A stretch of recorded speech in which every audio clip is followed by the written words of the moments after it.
আসসালামু আলাইকুম। আজকে আরও একটা খুশির খবর নিয়ে হাজির হয়ে গেছি। আপনাদের কি মনে আছে? আমি সৌদি আরব আসার আগে লাস্ট যখন আমার বাবার বাড়িতে বেড়াতে যাই, তখন যে আপনাদের বলেছিলাম যে আপনাদের জন্য বিশাল সুখবর, বাড়িতে নতুন অতিথি আসতে যাচ্ছে, নতুন বাবু আসতে যাচ্ছে। হ্যাঁ, বাবু কিন্তু দুনিয়াতে চলে এসেছে। আমার ফুপুর ছেলে সন্তান হয়েছে। আল্লাহ আমার ফুপুর মনের আশা পূরণ করেছে, সাথে আপনাদের দোয়াও কবুল করেছেন। আমার ফুপুর কিন্তু আগে 2 মেয়ে। তো ছেলের আশায় অসুস্থ শরীর নিয়েও রিস্ক নিয়েছে। আল্লাহ কবুল করেছেন, একটা ছেলে সন্তান দান করেছেন। সহি সালামতে সুস্থভাবে ছেলে বাবু দুনিয়াতে এসেছে। মানে আমাদের ভাইয়ের সংখ্যা আরও একজন বেড়ে গেল, মানে আমাদের জোর বেড়ে গেল। তো আমি খুবই খুশি হয়েছি, কারণ আমার ফুফুর মনের ইচ্ছা পূরণ হয়েছে। যাই হোক, ফুফু এখন বর্তমানে আমাদের বাড়িতেই আছেন বাবুকে নিয়ে, যদিও বাবু হসপিটালে সিজারে হয়েছে। তো সিজারের 3 দিন পরে বাবু সহ ফুফুকে বাড়িতে নিয়ে আসা হয়। এইখানে 1-1.5 মাস থাকবে। বাবু একটু বড় হলে, একটু শক্ত হলে তারপর ফুফু ওনার শ্বশুর বাড়িতে যাবে। আর আপনারা হয়তো বা অনেকে বুঝতে পারছেন না যে আমি কোন ফুফুর কথা বলছি, কোন ফুফুর ছেলে হওয়ার কথা বলছি। তো সব কিছু বোঝানোর জন্য একটা ভিডিওর আংশিক অংশ এখন আপনাদের সাথে শেয়ার করছি। তো আমার ফুফু রয়েছে 2 মেয়ে, ও হচ্ছে ছোট মেয়ে, আরেকজন আছে বড় মেয়ে। আমার ফুফু অসুস্থ, দোয়া করবেন সবাই ফুফুর জন্য। দোয়া করি আঙ্গুজা একটা বাই হয়। আপনারা সবাই দোয়া করবেন আঙ্গুজা একটা বাই হয়। তো আমার ছোট ফুফু আবারও মা হতে যাচ্ছে, আলহামদুলিল্লাহ। আমাদের বাড়িতে আবার নতুন বাবু আসছে। তো আমার ফুফুর 2 মেয়ে, ওনার কোনো ছেলে নাই। তো ছেলের আশায় আবারও বাবু নিয়েছে। তো আমরা সবাই দোয়া করছি আল্লাহ যেন ওনাকে একটা পুত্র সন্তান দান করে, আমাদের যেন একটা ভাই হয়। দেখুন আমরা কোথায় চলে এসেছি, মার্কেটটাকে চিনতে পারছেন? হাইপার নেস্টু। এটা একটু চেঞ্জ হয়েছে, দেখেন সামনে এলইডি স্ক্রিন। ভিতরে কি চেঞ্জ করেছে নাকি বুঝতে পারছি না। সামনে দিয়ে দেখতে তো সুন্দরই লাগছে। এগুলা কি? এগুলা কি গাব ফলের মতো দেখা যায়? কত রকম ফল আসলে মার্কেট আসলে দেখা যায়। Thank you, thank you. আর এদিকটা হচ্ছে আম। আমের কেজি 12 রিয়াল করে। 12 রিয়ালে হচ্ছে কত? 350। এবং আপনাদের সাথে এই জিনিসটা আমি শেয়ার না করে পারছি না। এই যে দেখেন আমলকি। এগুলা কি ফল? গাব ফলের মতো দেখা যায়। এগুলো তো আপেল। আর এই যে কদবেল, দেখছেন? কদবেল শুধু বাংলাদেশে না, সৌদি আরবেও কদবেল পাওয়া যায়, দেখছেন? ড্রাগন থেকে শুরু করে সব সব আছে।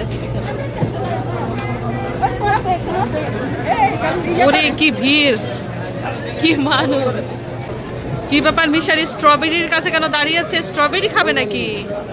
যেই টক স্ট্রবেরি। এই যে দেখেন, সৌদি আরবে কিন্তু স্ট্রবেরি চাষ হয়। ওই যে ওইদিক হচ্ছে কমলা। এবং এই পাশটা আপনাদের একটা ফলের সাথে পরিচয় করিয়ে দেই।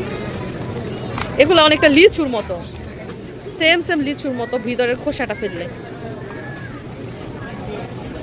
তো আপনাদেরকে আরেকটা খবর দেই, এই যে লিচুর মতো যে ফলটা দেখতে পাচ্ছেন, এটার নাম হচ্ছে লঙ্কন ফ্রুট। মানে শ্রীলঙ্কা থেকে এসেছে। শ্রীলঙ্কান ফল দেখে নাম হচ্ছে লঙ্কন ফ্রুট। এবং টেস্ট দেখাও কেমন, রিভিউ দাও। আমি তো বললাম যে লিচুর মতোই। ও খাবে না, তুমি খাও, খেয়ে দেখো কেমন মিষ্টি। অনেক মিষ্টি এবং ভিতরে কিন্তু রসালো। তো এই যে দেখেন ভিতরে কিন্তু একদম লিচুর বিচি। তো আমি এখন টেস্ট করছি, বিসমিল্লাহ। অনেক মিষ্টি, কিন্তু একটা স্মেল আছে যেটা লিচুর মতো না, মানে নিজস্ব একটা গ্রান যেটা, তবে মজা, নেওয়া যেতে পারে। তো এই পাশ দিয়ে মিশারি তার অল টাইম ফেভারিট কি নিয়েছ? নাগেটস। নাগেটসই নাও, আর কয়টা নিবা? এটা খেয়ে নাও, আবার এসে নিবা না চিকেন ফ্রাই নিবা? সে কনফিউজড কি নিবে। এই নাগেটস নিবা? এটা কিন্তু ঝাল, এই যে দেখো মরিচ আছে।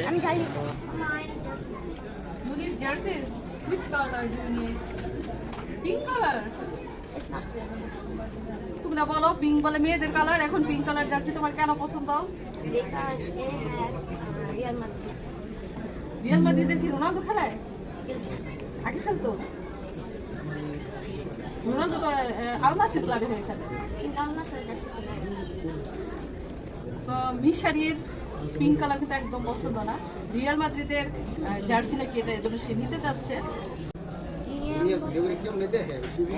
আমার ফুলাই কবে কবে ফুটবলারদের নাম শিখছে আমি নিজেও জানি না। এমবাপ্পে বলে, সবগুলো এমবাপ্পের। তোমার এমবাপ্পে পছন্দ না? আমার তো এমবাপ্পেকে খুব ভালো লাগে, সে তো ভালো প্লেয়ার। এমবাপ্পেকে আমার পছন্দ। আমার আর কাকে পছন্দ জানো? নেইমারকে আমার অনেক পছন্দ, এমবাপ্পেকে অনেক পছন্দ, কারণ আমি ব্রাজিল সাপোর্টার, বুঝতে পারছো? ওয়াও ওয়াও ওয়াও, মিশরাতুল জাজমের জন্য মিশরাতের বাবা ব্যাগ দেখতেছে। মিশারি বুঝে রাগ করে চলে যেতেছে। মিশারি অনেক সুন্দর, তো ব্যাগটা তো অনেক সুন্দর আমার কিউটির জন্য। এই যে দেখেন মিশারি রাগ করতেছে, বলতাছি যে স্কুল ব্যাগ নিয়ে নাও একটা, বাংলাদেশে যাওয়ার সময় লাগবে। তো এই যে দেখেন মিশারির জন্য স্কুল ব্যাগটা নিয়ে নিলাম।